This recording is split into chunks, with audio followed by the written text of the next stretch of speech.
welcome to a chess samba. Chess.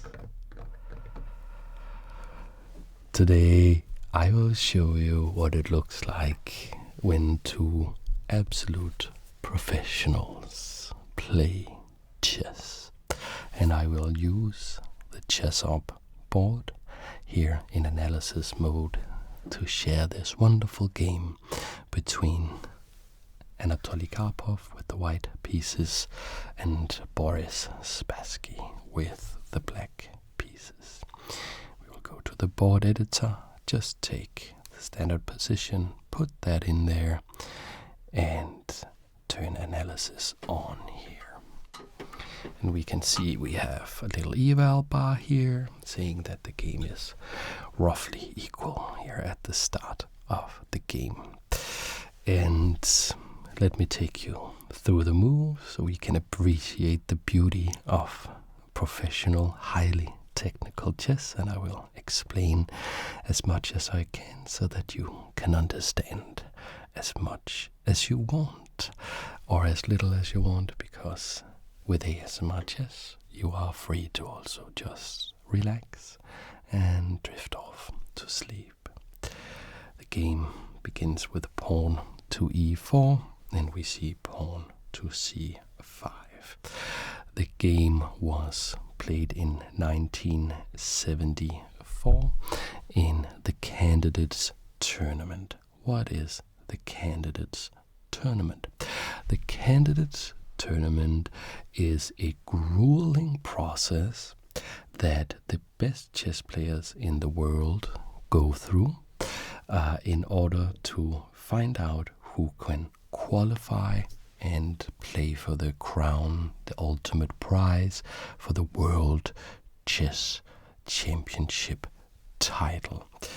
In 1974, the world champion was maybe the legendary chess player, most famous chess player maybe of all time, Bobby Fischer, who had just defeated Spassky in their previous match, where Spassky was defending world champion and Spassky lost the crown to Fischer in 1972.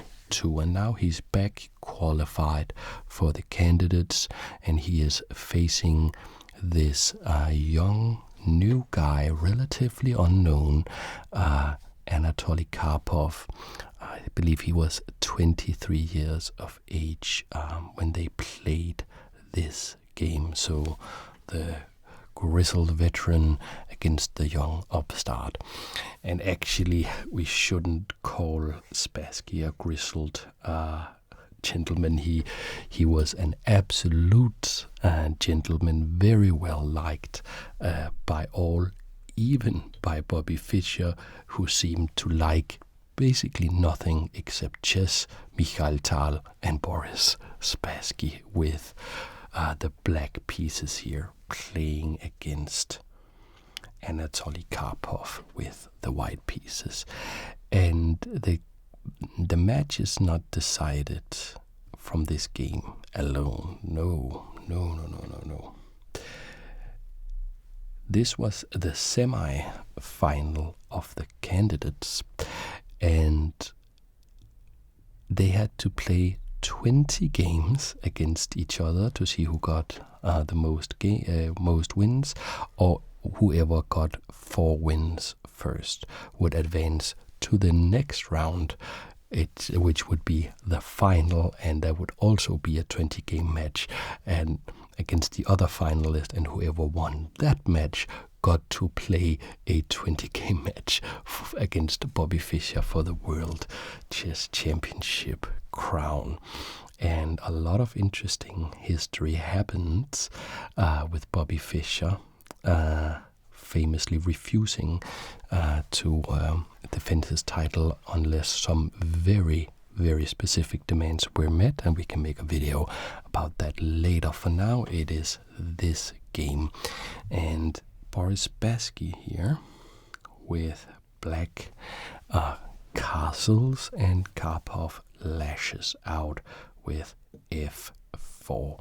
And this is all theory. The opening we are looking at here is, I believe it's the classical variation of the Scheveningen. It's hard to pronounce. I think it's Dutch Sicilian, the Scheveningen Sicilian. And we see knight coming to c6. More theory, well studied. This is something the players have prepared with their seconds, their helpers, their trainers, and this is a very well-known position for them. What was the site when we if we imagine that we were spectators of this game?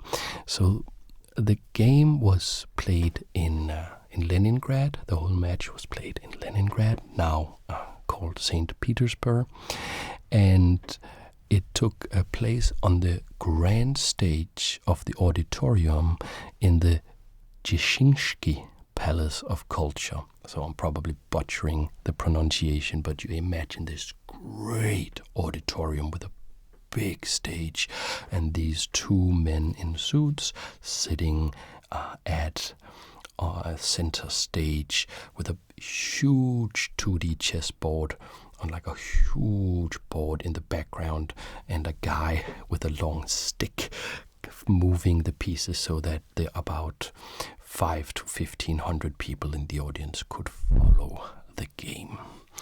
And Karpov played more theory here with bishop coming to e3. Now it's time to strike in the center for black, and Spassky does just that. We are still well within theory, and he challenges the center here. And how did the players look? Well, Karpov played knight back to b3, and I want you to imagine Boris Spassky. He's athletic, he was a sportsman, a long-distance skier, cross-country skier. He was suntanned, he wore very nice suits, and he was in his mid-30s at this point. And the man above him, not above him, the man in front of him, Anatoly Karpov, was very thin, very pale, and he had just caught a very bad cold, so a bit of sniffling nose as well going on, and he always looked sickly in his youth, Karpov, but particularly so at the time of this game. Spassky played pawn to a5 against his young opponent, threatening to come here and attack these knights. So this is stopped with pawn to a4.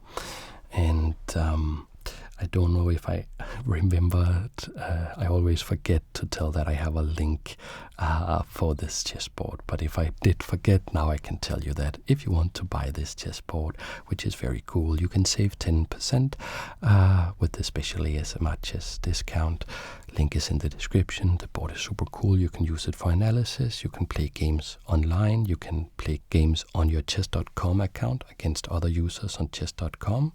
But you play on the chessboard, not on the computer. Okay, let's start to understand what is going on now that we have reached the point where it begins to deviate a bit from theory. We get into the players not only playing the moves they have prepared beforehand, but actually coming up with their own ideas on the spot.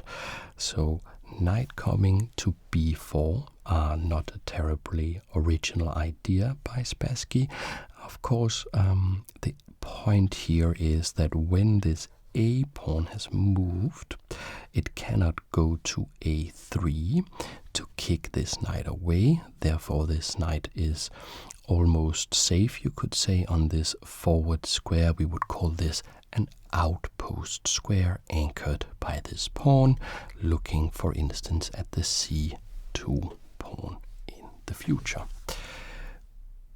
Karpov plays bishop to f3, and if you notice, maybe that was a blue move, not a green move, indicating that the chess AI in the board thinks this may have been slightly suboptimal, and indeed the advantage has dropped down to 0.09, meaning the game is almost dead equal, which is of course a victory for the player with the black pieces, who always starts with a bit of a disadvantage. Now, what should black play in this position? Well, we want to finish development. This game is of a highly technical nature. It is very professional. It is very much, as we would say, a grandmaster game. But even grandmasters, even the legends such as Boris Spassky, the universal chess player, the perfect gentleman liked by all, a genius of chess, well, even Boris Spassky follows sometimes the principles of chess that we mere mortals can understand, and he puts his bishop to e6. This move is also just about developing the pieces, moving all of the pieces into the game. Now the bishop is in the game. That means that this rook, for instance, could come to c8, and he is simply positioning his pieces somewhere where they are doing something rather than nothing on the back rank. Against this move, we will see the first indication that this is really a grandmaster game, a true Karpovian move. So, what would you play in this position? I mean, I probably wouldn't find the move that Karpov played. Karpov said, I actually like how all of my pieces are positioned. The only thing that I don't really like is the fact that this king is on a dark square diagonal where only one piece is in the way. If this piece gets a job somewhere else, if I need to move it back at some point, there will be a possible check on b6 against the king. So let's deal with that way before it is even relevant. Let's play king to h1, and you can see that's a green move. So in 2025, 49 years after this game was played, the most modern chess AI says, Karpov, that's a great idea. So the queen here from Spassky comes to c7, and that's just a blue move. It's okay, but it's not the most accurate. What would be the most accurate? Let's take a look. A knight move? No, they're just red. Bishop move? Now there are a couple of blue ones, but no green ones. Knight move? No.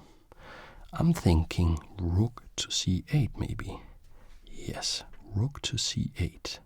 Let's investigate through the game and see if we can find out why that may have been a bit more optimal than queen to c8, which was queen to c7 rather, which was what was played.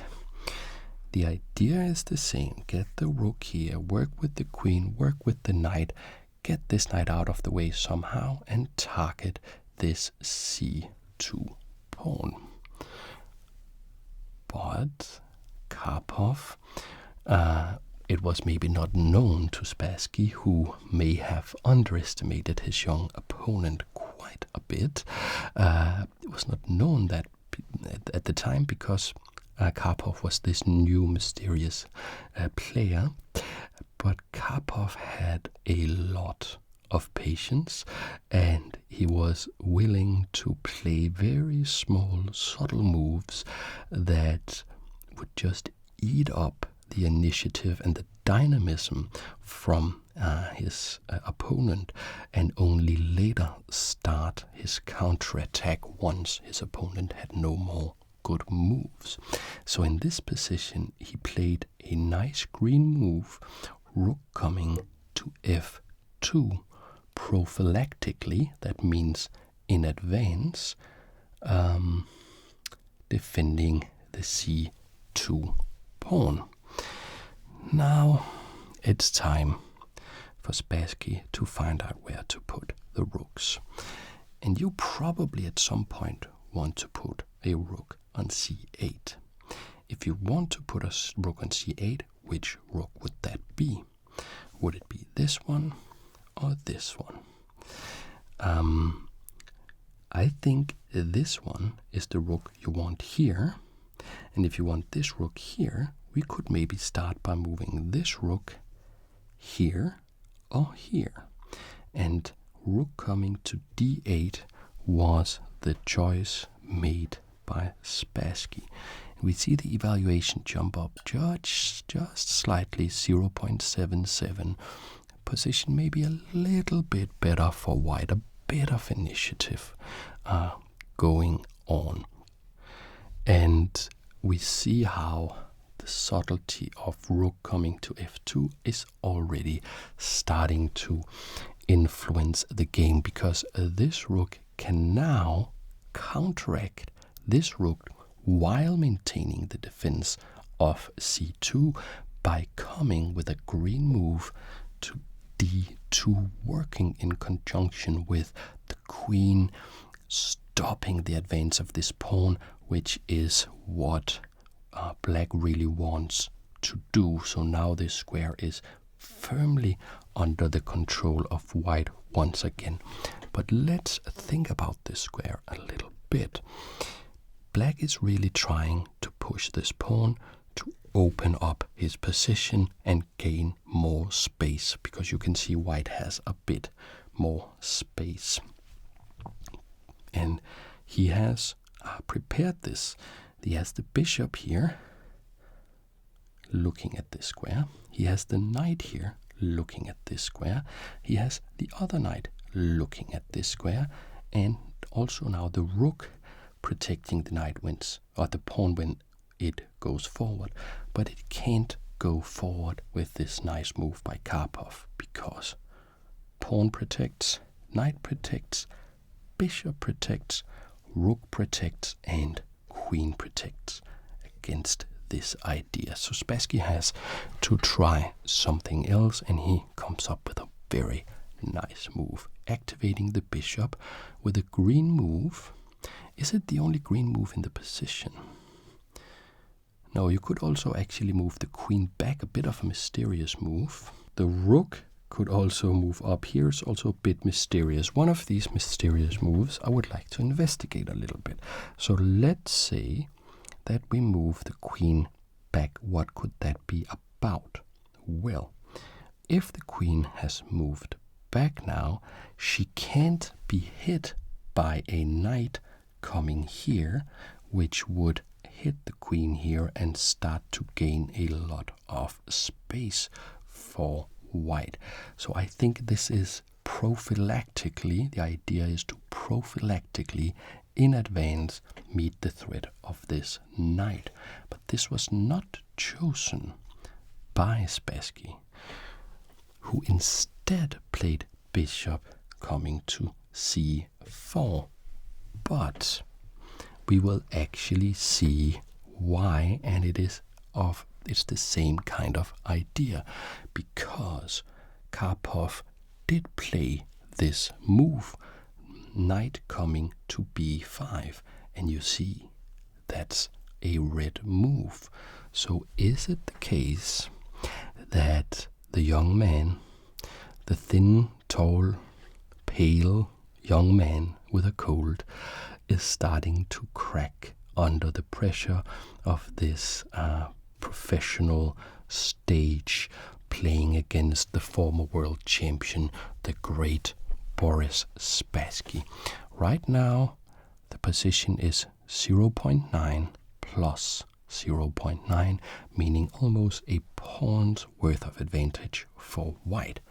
What happens after this move, this red move? The knight comes here, and the bar drops to minus 5.9. So this is of course not a huge deal. You know, it's always funny when you watch chess online and you can see in the chat when like Magnus and Hikaru are playing each other, and you know the eval bar makes a drop like this and everybody's screaming, oh blunder, these players are washed up, and you know, this difference is what these players are playing for. This is subtle differences in evaluation that requires a lot of understanding to appreciate and to exploit, and that is what Grandmaster chess, professional chess, is all about. They are battling their chess understanding. What should Black do? Well, he moved his bishop to c4, and it can capture this knight, and that was the point. So the bishop coming here was a different way to meet this threat. The knight was of course protected, so Karpov recaptured here, but now Black has a bit of an advantage, and it's not exactly clear to me how that advantage works, and that is the beauty of analyzing Grandmaster chess. We will now try to work it out by looking at the moves played at the board. What can Spassky do now that he couldn't do before? Well, before there was a pawn here, meaning that this pawn couldn't move, but now it can. And that is what happened. A green move, a nice move, pawn to a4, gaining more space, and very importantly, attacking this knight. And this is where the problems really begin to snowball for Karpov. He was a tenacious defender. So the fact that he is like minus 3.9 at this very moment doesn't mean that the game is over. Far, far from it. And it's a very, very tough battle will now ensue, where they simply are trying to show or demonstrate who has the best chess understanding. What do you think should be done about this attack on the knight? Should the knight move? Well, can the knight go here? No, it can be captured. Can the knight go here? No, it can be captured. Here? No, it can be captured. So if it would move, it would have to go to c1. Is that a good idea? Let's take a look. Well, it is only blue, so the knight should probably be left there. I believe from my previous analysis of the game that the correct idea is to make a counterattack against this very strong, very forward knight by playing pawn to c3, which is one of the moves, but apparently not the most correct way. How about attacking this queen, saying, well, you can take my knight, but I will take your queen, and that is green attacking this queen, getting her to move, and then taking care of this knight. So I can tell you that in the position, knight to c1 was played, and what does that do for the evaluation? It's now minus 0.84, so close to about a pawn's worth of advantage for Black. Pressing the advantage, not the most correct move. Let's explore how it would be different if instead we push this pawn here. Now, what would Black need to do? of course we have to move the queen. The queen should then go to c6 as indicated by the board. And now again we should not move this knight. We could go to c1, it's better than before, but even better perhaps is to kick this knight. And what is the point? Let's say that we ignore this and we just capture this pawn. Capture this knight rather. It is a green move. So here white does probably not want to capture the knight right away. We could do that, but I think capturing the rook first here, so we force this move and now we capture the knight like so. And this position is minus 2.3, so only about half a pawn in difference to the other move, and we have this crazy situation with 5 pawns on the same file. Here I almost want to put a pawn here as well so they can alternate white, black, white, black, white, black. It looks completely crazy, and I don't know how you would evaluate that this situation is slightly better than the other variation which Karpov actually played with the knight coming back. Now let me set up the pieces like they were. So we had the knight here, we had the pawn here, we had a knight here, this pawn was here, the queen was back here, this rook was back here, this rook was still here, this rook was here, and there was a pawn here attacking the knight. I believe this is the position. Let me just check with my memory here. This looks right, and Karpov played, or let me just load this in like so, and Karpov played this move, which is now blue and not green anymore. So knight comes back here, and the position is now -1, so about a pawn's worth of advantage for black. And here I'd like to address something that has confused some of you, dear viewers, and many chess fans. How can it be that the chess computer, which is supposedly perfect, will at some point say that a position is -0.8 and then at a different time say that the exact same position is -0.1? It's not the same result. It's close, but it's not the same result. Well, the computer is not perfect, and depending on everything from the temperature in the silicon to how much RAM is exactly available at whatever time it starts its calculation, it may reach slightly different conclusions in its search. So that is why we shouldn't just take what it says as gospel just because it's better than us. No, the right way to work with a computer is to use the computer to explore games of chess and learn from them. Okay, Spassky sees that he has a chance now.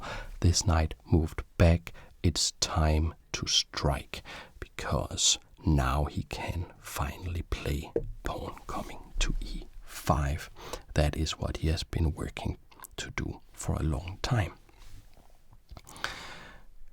Here we have the classic battle in the center, 2 center pawns versus 2 center king pawns, so to the king side here. And whoever breaks through, if one player breaks through and shows that their position in their strength in the center is greater than the other player, will have the great advantage. And that is why Karpov comes in, captures this immediately, saying, I am not giving this up for free. How should black react? Many possible moves. For instance, queen could capture the pawn, and it is a blue move. But how about knight coming in with a green move, attacking here, taking this and attacking the rook? This is very nice and very strong. And the knight is worth 3 points, the rook is worth 5 points, so it would be a great loss for white if they had to make this exchange. So how can it be that Karpov plays a green move, the best move in the position, pawn coming to c3 now? How can that be? Well, this is because this knight has a multitude of threats. If we take this move back and we instead just try to move this rook here, what could we do for black? We could now advance this pawn here, and when this pawn is either captured or captures here, it will no longer defend here, and the knight will come here, forking the queen and the rook, winning, as we would say, the exchange anyway. So that is why this counter-attacking idea is played instead. Spassky says, okay, let me go and grab that rook. I know you will gain counterplay, but a rook is a rook. Karpov recaptures with the bishop, not with the queen. Queen is not so good on this square because it can be exposed to an attack by this rook with this pawn moving forward, so therefore capturing with the bishop, and now the queen can come in and capture this pawn. So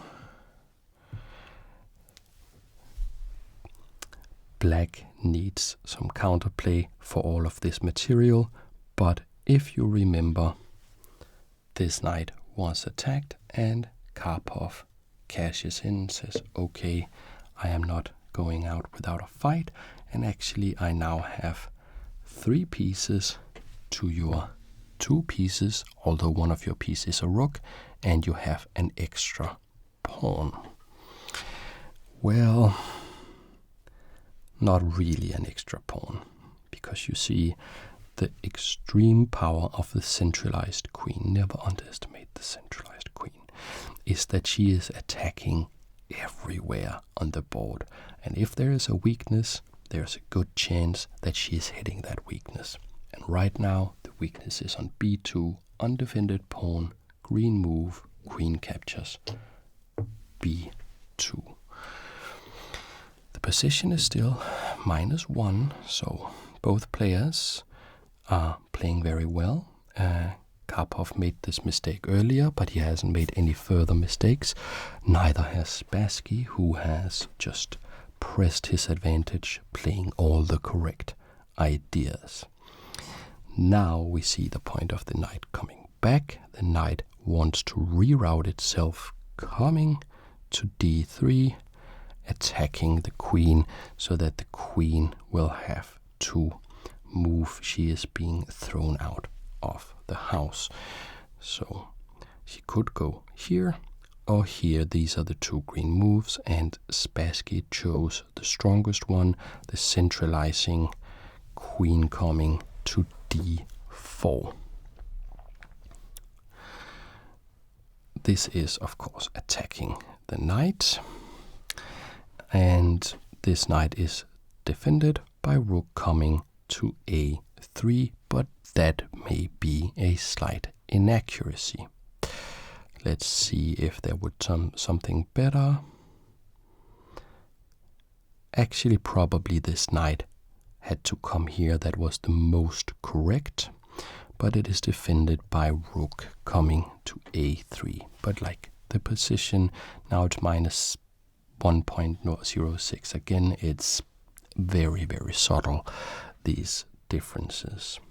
The queen drops back to the best square b6, simply targeting this b5 pawn, saying I'm going to harvest me some delicious pawns here.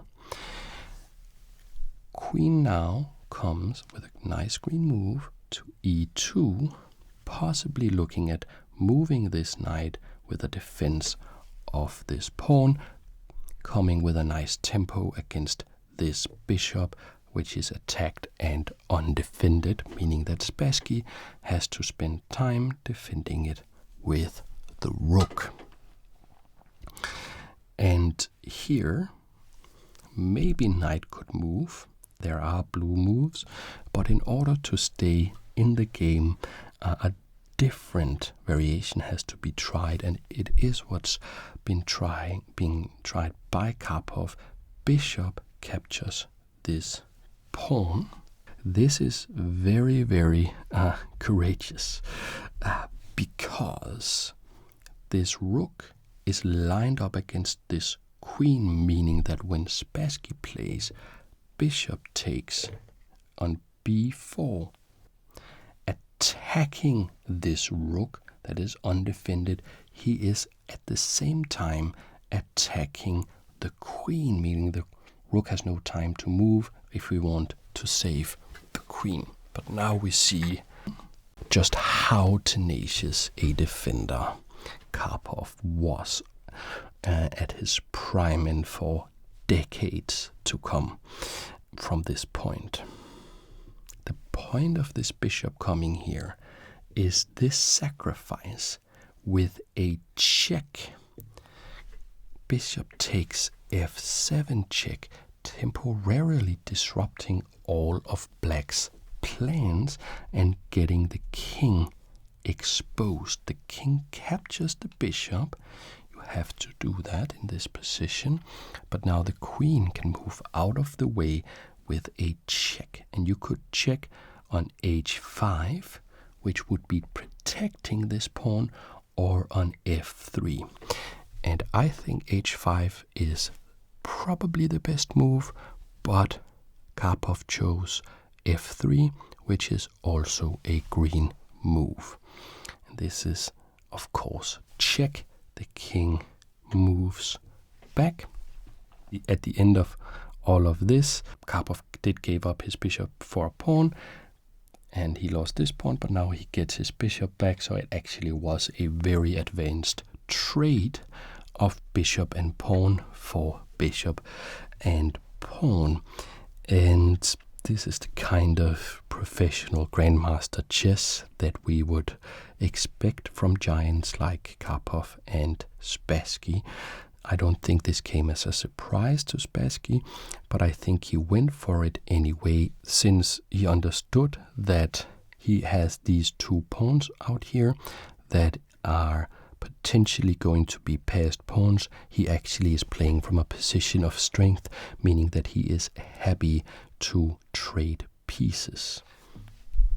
The last move of the whole thing is, of course, queen captures the b5 pawn. I should note that, because after this move, this pawn is nicely protected also by the queen and by the rook. There's no way to come in and capture this anytime soon, and this very important pawn is gone, and we therefore have these two connected passed pawns, and they will play a huge role in the game. There are some weaknesses in White's position, namely the position of the king. If this knight wasn't covering the e1 square, rook coming here would lead to checkmate. Not immediately also, I just noticed the bishop also covering this square, but this is kind of a threat that could become a big problem very quickly imagine, for instance, if it was black to move, we could see queen takes bishop, knight takes bishop. Suddenly neither the bishop or the knight are defending the e1 square. Then rook comes here. That is check. Only one move to come out of checkmate. Sacrifice the queen. Queen to f1. Rook takes f1. Checkmate. So actually, the move being threatened right now is queen takes on b4. Therefore, green move, simply making some luft, some air for the king. Pawn to h3, so that if queen takes bishop, knight takes queen, rook e1, well, we just move the king, and black would have sacrificed the queen for just a bishop and would be losing. This move deals with all the threats, but it's quite passive, and it gives black time to put out his other rook. If you look at these two rooks, well, they are just dominating the center files of the board. We see how nice this queen is, protecting the a4 pawn, so that the rook was not needed to defend here on a8. Bishop moves back. Probably it should have gone forward to c5, but Karpov chose to go back to d7. And this may be the beginning of the end if Spassky can make this work. Why? Because with these two extremely strong pawns, there is something that Karpov can no longer afford to do, and that is to exchange the queens. These two rooks would work beautifully with these two pawns, and they could hurt them down the board. This combination of these three pieces would be unable to stop them, and therefore they would either have to give themselves up for mere pawns or watch as Spassky would make one or two new queens.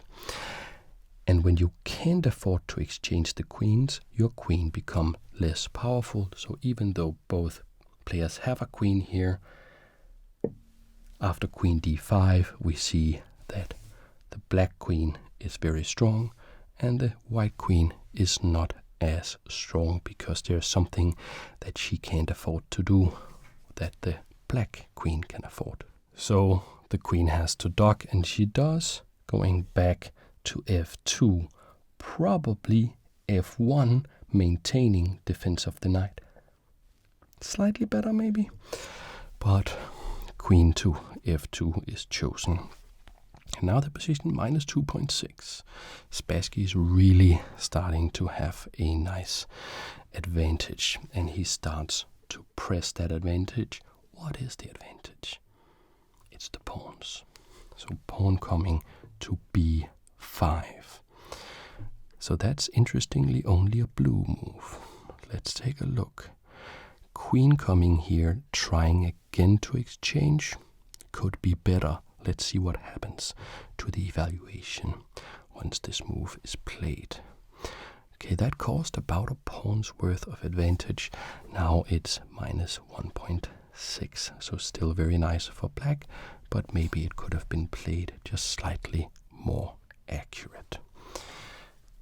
In an attempt to stop these pawns, to control the progress, and to make some attacking moves, we see bishop coming to a5 by Karpov. Is that green? Indeed it is. It attacks the rook, and it gets out of potential attacks, looking still at the b4 square, trying in coordination with the knight to stop the advance of this pawn. The rook ducks, just moves out of the way. Green move coming to d7, and Karpov springs in with his knight and an attack against the queen. And this queen is ignored because we know that black really wants to trade the queens to have the winning advantage with the pawns. So instead, the rook here now pins this knight to the queen so that the knight cannot really capture the queen, because that would mean an exchange of queens with rook takes on f2. Therefore, rook comes to f3, moving away crucially from the defense against the advance of the invading army of these two pawns. And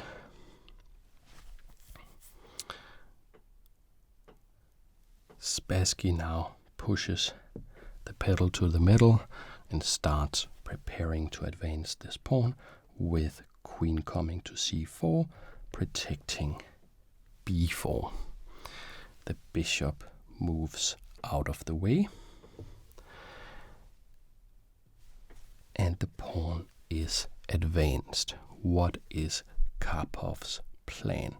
He has a very nice plan here to try and stop the advance here, which is to give up. King moves to safety, all part of the plan, and the queen comes here, and it's a red move. Minus 1.1, losing about 2 points worth of advantage. Why?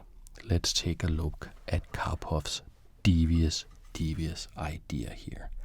Puts the bishop here. How is this defending against all of this?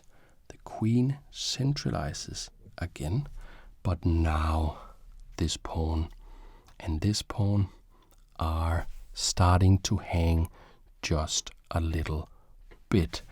The queen comes with the only green move available on the board to d6. Will Karpov be able to stop these menacing pawns?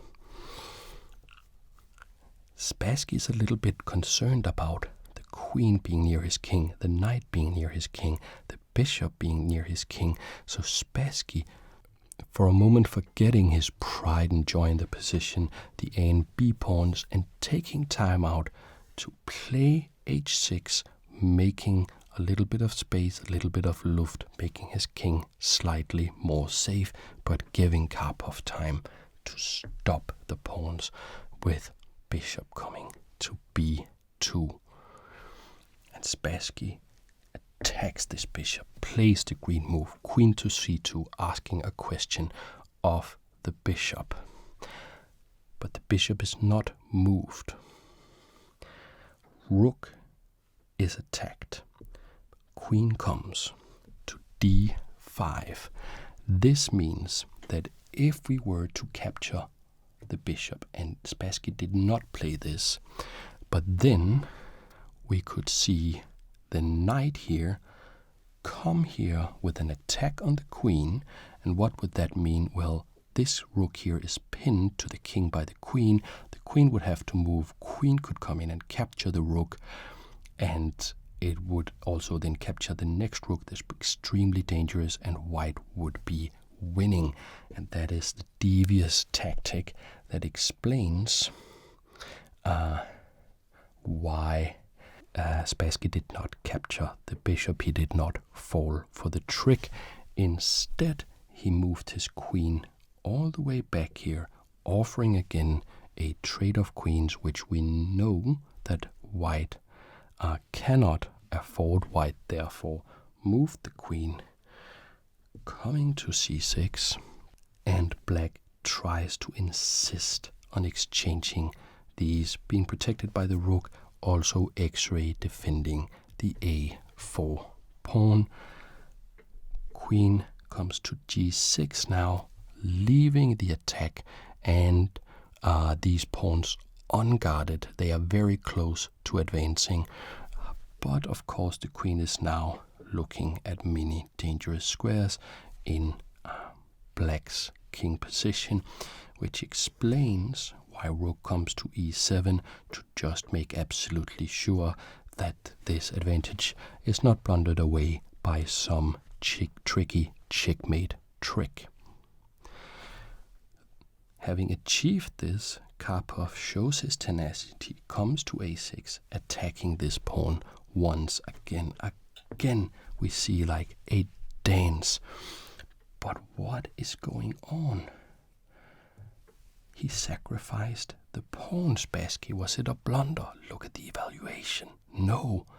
Black is winning again. Minus 2.6. What is going on? This is what's going on. With the queen here, looking at e4, this rook can come to e4 with an attack on the queen, but the queen can just come in and capture the pawn. Yes, and White did have the great pleasure of finally getting rid of these menacing pawns, but why would Black sacrifice his pride and joy in the position? Because he would get something even more valuable in return with this move, rook coming to b4, winning the bishop here because the queen will have to move. She's under attack. She does move. Actually, you probably have to capture this rook, but just queen to e6 was played. And actually I would like at some point to investigate why could you capture that? Why did the board tell me that you could capture here? Is that really true? Queen takes f7 check. Let's say we just capture the queen. Now we're up a queen. What is the point?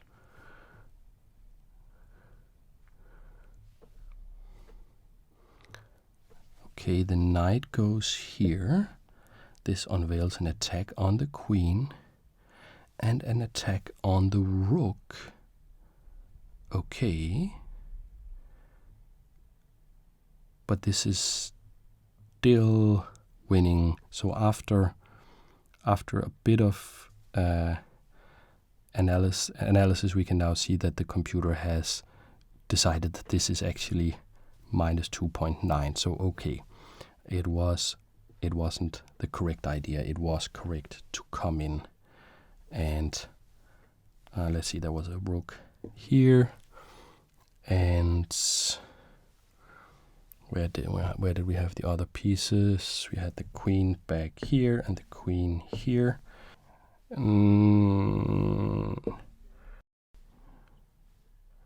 Here, this is the position. Let's load it in. Load it in like so. Wait a minute. Yes. So the queen went to e6, and after the computer has had a while to figure it out, it actually says that this is the best move. And this, of course, gives up the bishop. So now we have two rooks versus rook and knight, and queen versus queen, 2 pawns versus 2 pawns. And if Black can manage to exchange the queens, this is known as a theoretical win for Black. This will be winning, but only with the queens off the board. Can he manage to force that situation? Karpov tries to stave it off with an attack against the king. This rook pins this pawn to the king, meaning that queen takes h6 is now threatened. That is defended with the only move that works. Queen comes in here with a check, and the king has to go here, and we see the wisdom displayed by Spassky earlier, playing h6, making room for the king. The queen now drops all the way back, and we see a great dance commence with the two grandmasters, the two geniuses, trying to juggle the position, one trying to exchange the queens and one trying to avoid the exchange of queens. And they dance around the chessboard like this for quite some time. But now this knight comes in, working with the rook, maybe having a little bit of an attack going on. This is of course defended. We see an exchange, luring the king out. King is attacking the knight. The knight humbly goes back, wants to stay in contact with the king, so no checks can be picked up against the king in order to gain tempo in the attack. The knight is attacked with the queen. Now we only need the rook in to advance into the position, making luft for the king. Pawn to h4. But black now has time to make his own king safe. Pawn comes to h5 by Karpov, still trying to fight, still not giving up. Of course, there is maybe a potential check at some point here with the queen coming here. So he's playing with fire, but he has managed to stave off so far the exchange of queens. And as long as he can do that, he should be fine. For how long can this work? Rook comes to d7, working together with the queen. Queen comes to c5, and the rook comes in. So basically black has the huge advantage of having two avenues of attack. He can consider threatening to exchange off the queens, and he can consider attacking the white majesty. In chess, you can normally deal with a situation if you are defending against one type of threat, but if you have to defend against two type of threats, if you have two significant weaknesses at once, then at some point you will not be able to defend against both of them.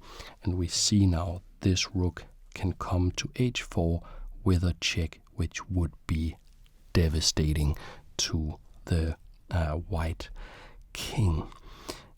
Is there a way now to stop this? Well, probably there is. The queen comes to e7, which defends against this check. But what if Spassky plays rook to g4 with a very, very significant threat of queen takes here, with check leading to a quick checkmate? Okay, now we have to defend against that. Queen comes here, the only move in the position, defending the knight. But as you can see, this makes it possible now to actually throw this check, and now we see the big problem. This is check, only one legal move. King goes back, and there is a check on the back rank. The king has to advance, and what does that mean? It means that now queen can go to d4, again a centralizing move, and this is check, and we see the principle of two weaknesses at play here. Because of course the king can move out of the way, but then the queen would be lost. So the only way to avoid losing the queen is to exchange the queens, which also happened, but we know this is too much. This is impossible to defend. Now, after the exchange of queens, Karpov knows full well that he will be losing, and he extended his hand and said that he resigned the game. Don't feel too bad for him. I will explain why. But first, let's understand how we would win this as black. Why, between grandmasters, would it be the case that black is simply winning from here? And the way we do it is we just play the top recommended moves by the engine at all times. So let's see here. one green move here. Okay, let's try this one. They are all about equally good. Attacking the rook, probably the rook has to move. Let's go here. Attacking the knight, probably the knight has to move, but then this pawn would be hanging, so let's defend like this instead. Do we want to move the rook? Yes, we go here. And now it looks like we're in a bit of zugzwang position with white. This can move, and this, let's try to advance this. King can now start to join the party. I guess, yeah, we can maybe try to keep, no, because then we lose this one, so let's just go back, and the king goes further in here into the position, and not here because the knight here would be check, so let's go here instead. How to continue? We could play this knight move, losing the pawn, or go back with the king. We go back with the king, and we advance with our king. Now this king cannot advance anymore. This knight could advance to this position. The king is defending here, but that of course means that this pawn here is up for grabs, but even easier actually apparently is to capture here, sacrificing the rook. But if you do capture the rook, we will lose the knight. That's the variation I'm going to show. We just take here now, and we could try to defend this pawn, but it's not going to work because of opposition. The king will now have to move back somewhere. We go in here.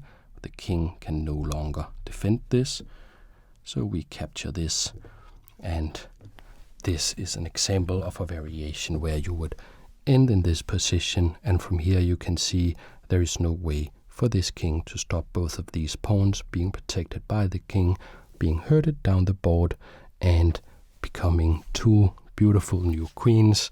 And if you want to see if you can stave off checkmate with a king against Spassky with two of these damsels here, well, you must enjoy pain. Like, that would not end well, and that is why Karpov resigned the game. However, I told you at the beginning of the game that he was sick. He had caught this very bad cold, and what happened in this 20-game match was that slowly Karpov got well again, and Karpov regained his full strength.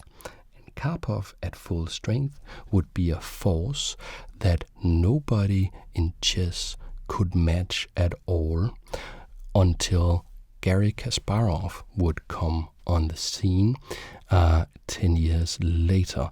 So when Karpov got well, he went on to win the world championship, defend his world championship title, and dominate, winning a record amount of tournaments. Nobody has ever before or since won as many tournaments as Karpov. He would win a record amount of tournaments. He would be number one on the rating list, all until Garry Kasparov would come along, and then those two would have an epic rivalry, battling for the number one spot and the World Chess Championship crown for another decade. So Karpov really burst onto the world stage beginning in 1974, even though he lost this particular game to the great gentleman of chess, Boris Spassky. Thank you so much for watching. I hope you enjoyed the video. You can support me at patreon.com/ASMRchess, or you can just fall asleep. Likes, comments, everything appreciated. What I appreciated the most, if you had some fun or some relaxation with this video. Thank you so much for watching. I hope I will see you in the next video.